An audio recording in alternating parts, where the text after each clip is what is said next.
today working on our 2010 Chevy Express.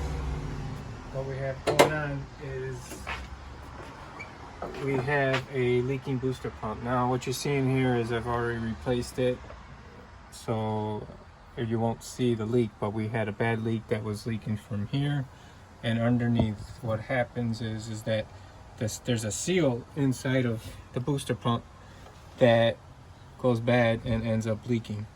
So today we're going to go through the steps of replacing that. We were losing power steering fluid, so that's how I knew it was that, because our brake fluid was fine. So as you can see from the mess in my driveway, that's how it's been leaking. And so we're going to fix this problem today. Stay tuned as we go through the steps of replacing this. I got our new part from partsgeek.com. I think the part was like $297. It took me probably about an hour and a half total, maybe 2 hours to do the job. On a scale of 1 to 10 for difficulty, I would rate this as a 3. Only because, you know, you got to take off an inside ring, which we'll show you in the video, and you know, you have a special clamp on this hose over here, and you need 3 different size sockets. You have 15 millimeter for these, you have 18 millimeter for the steering pump supply, and I think 16 millimeter for the steering pump supply, and then there's the 4 bolts inside. 15 millimeter, you need a 10 millimeter socket for these, and there's another 10 millimeter socket that connects to the brake line. So we'll go through all that and show you all that in our video today, and hope you enjoy.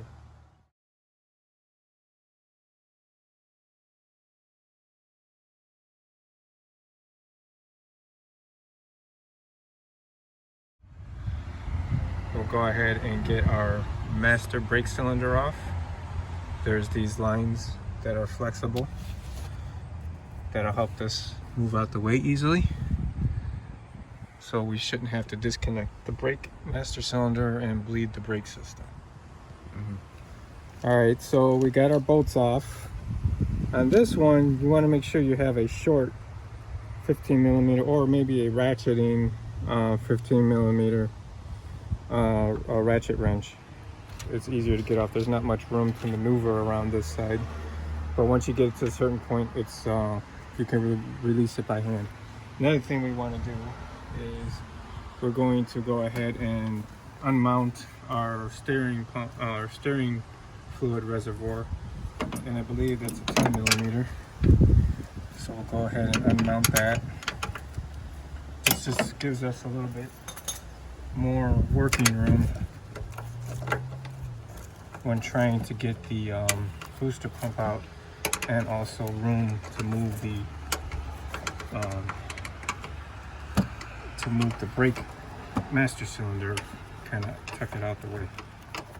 Okay, now we have our bolts loose for the steering reservoir and the master cylinder.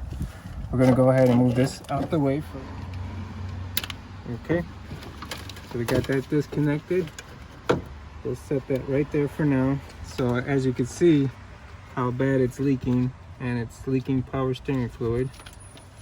That's only because I know that because I'm losing power steering fluid. So this booster pump uses the power steering fluid to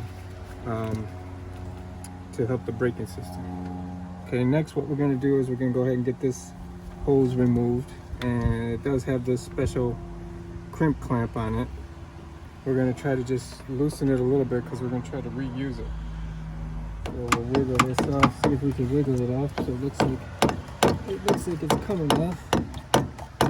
We might lose a little fluid doing this, so just be prepared for that.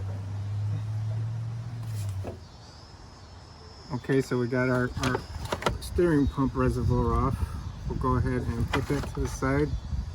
We did lose just a tiny bit of fluid, but that's okay. What you might want to do is go ahead and get that out the way. Gives you a little bit more working room. Probably go ahead and disconnect this.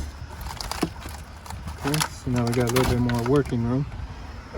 And what I believe is that this is an 18 millimeter and this one is a 16 millimeter. So we're gonna go ahead and get our tools for that. We're gonna use a crescent wrench. It's probably not a good idea to use a crescent wrench. Possibility you could strip the, so just take it slow.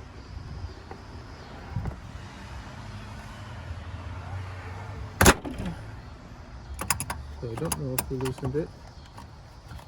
Okay, we got it loose. So should be able to do it the rest by hand.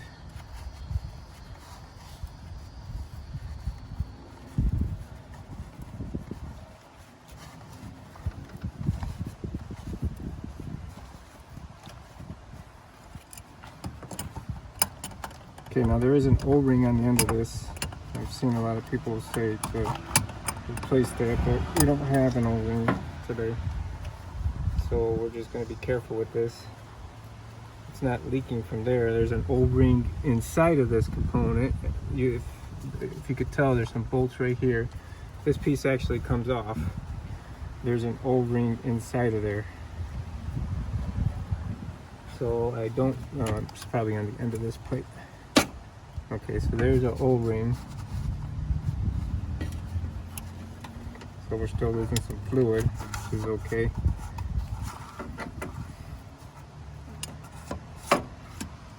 Alright, so we're going to take this off only just to give us some better leverage for that back one. I don't know what size this is, but since we're not going to use this, it's okay.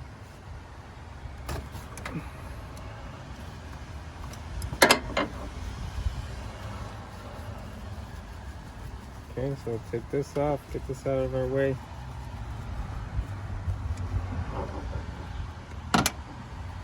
Alright, now we'll get down in here, and I believe that this is a 16 millimeter on that one, whereas the other one was 18.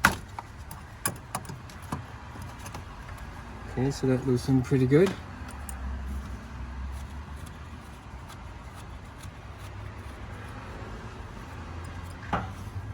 Go ahead and pull that out. Alright. We're losing a little fluid. Okay, so we're just gonna go ahead. We're gonna go ahead and put some rags on here. Well, now we are done with the outside work. Now we gotta move to the inside. So for the inside work, as I mentioned, there's those 4 bolts there. Again, 15 millimeter. You have your rod that connects to the steering brake, or the brake pedal, sorry. And then if you can see that clip right there with the bolt on it, we got to take that out. So we'll come back. I'll show you all that disconnected. Okay, so we got that retainer clip off. So what that did is that this held the retainer clip in place onto a little notch that's on the pedal assembly. So this piece is on there, so what you had to do is lift it up a little bit, get your screwdriver in there and pry this out, and then you can get it past there and then just pull it off. It's as simple as that. Okay, now we're going to get the 4 15 millimeter bolts to remove it from the firewall. And once I get that out, we'll come back. Okay, so we got our 4 bolts out. We disconnected our brake switch. It went on like this. So just make sure you put it back on the same way as with our retaining clip.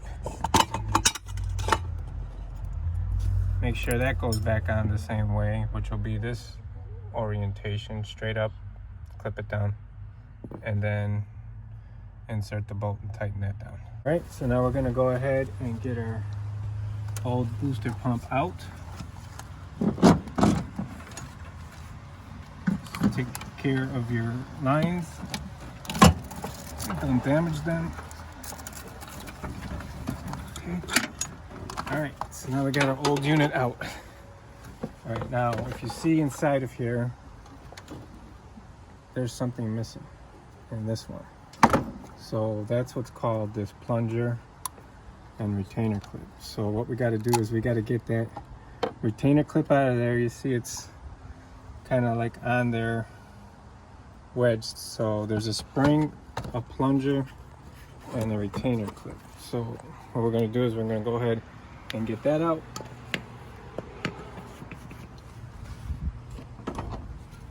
You want to be careful getting it out because you don't want to damage it, because you will have to reuse it.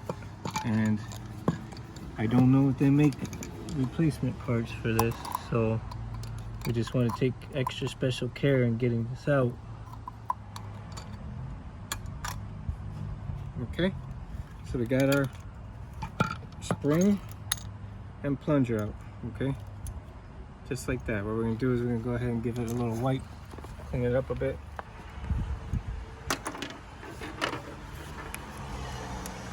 Alright, so that's our plunger, it's our spring, and then our retainer clip. Okay, so now we're going to go ahead and get this inserted into the new unit.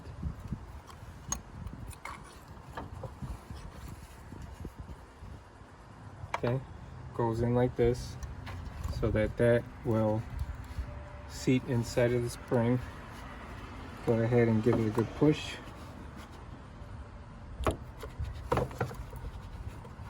Make sure your plunger goes inside of that hole.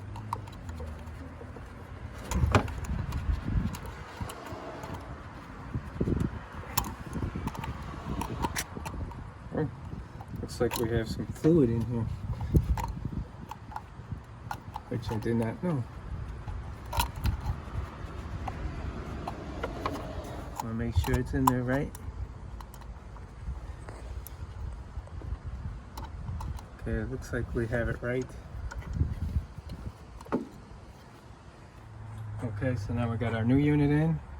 We'll go ahead and hook everything up. I kept these little clips on. I did loosen them a little bit so that way I could take them off by hand when I'm ready to connect that. We put our plunger in and spring.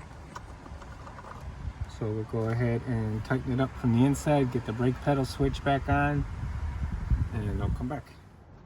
Okay, so one thing to note is that the brake switch, if you see, there's a little slot in here. The piece from the new brake booster, this needs to slide over it like such. Somehow this goes in there. So this goes in there, and then you put the clip on. Okay, so we got our bolts tightened on the inside. We hooked up our brake switch, put the clip back on, put our retaining nut back in. Now we're going to go ahead and hook up our power steering lines.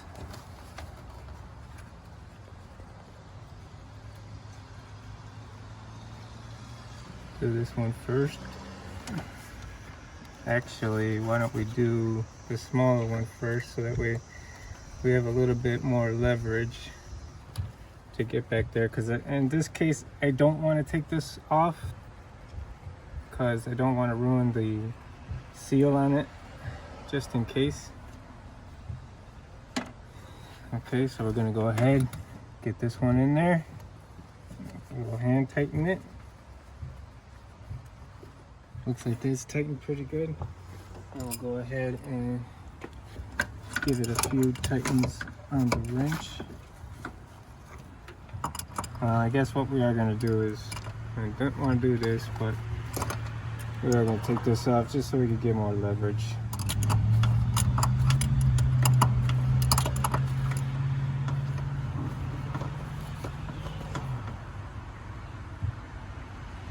Okay, I'm going to put this to the side and we'll put it back in. Once we get this tightened, just give it a nice snug.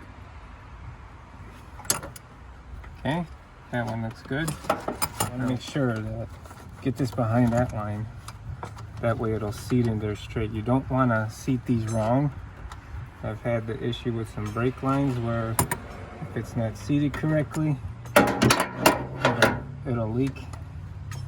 So you just want to make sure it's seated correctly and that you can tighten it. See, I'm having a hard time tightening it, so I want to make sure I get this in there correctly. So that way, see, I should be able to hand tighten it all the way. Okay, see, I'm able to hand tighten this all the way.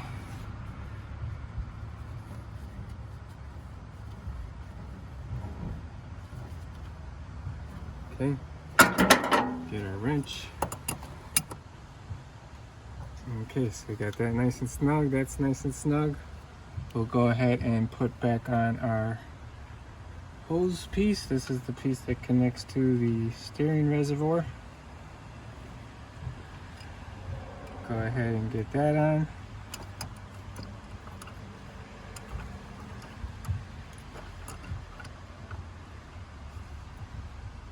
Give that a nice tight seat. Okay. Now we'll go ahead and reconnect our steering reservoir.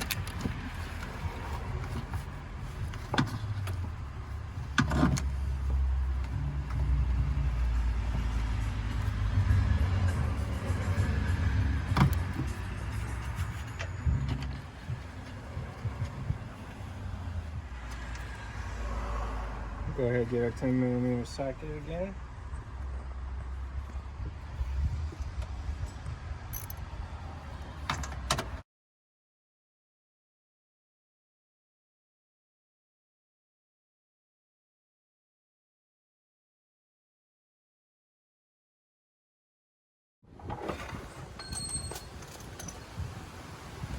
There is a special tool, I think, that is used for this, but since we don't have that at our disposal, we are going to try this. So what we're going to do is we're going to try to just crimp that back the way it was.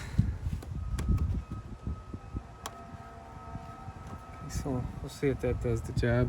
Okay, so now we can hook up our brake master cylinder.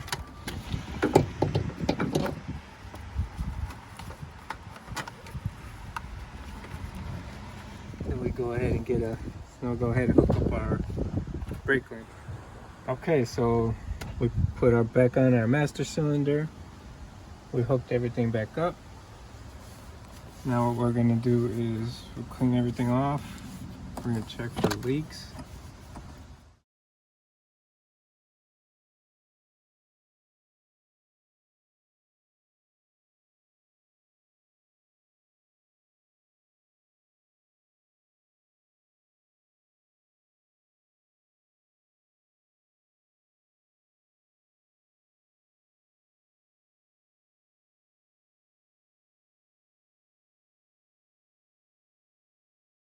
Changed out a booster pump.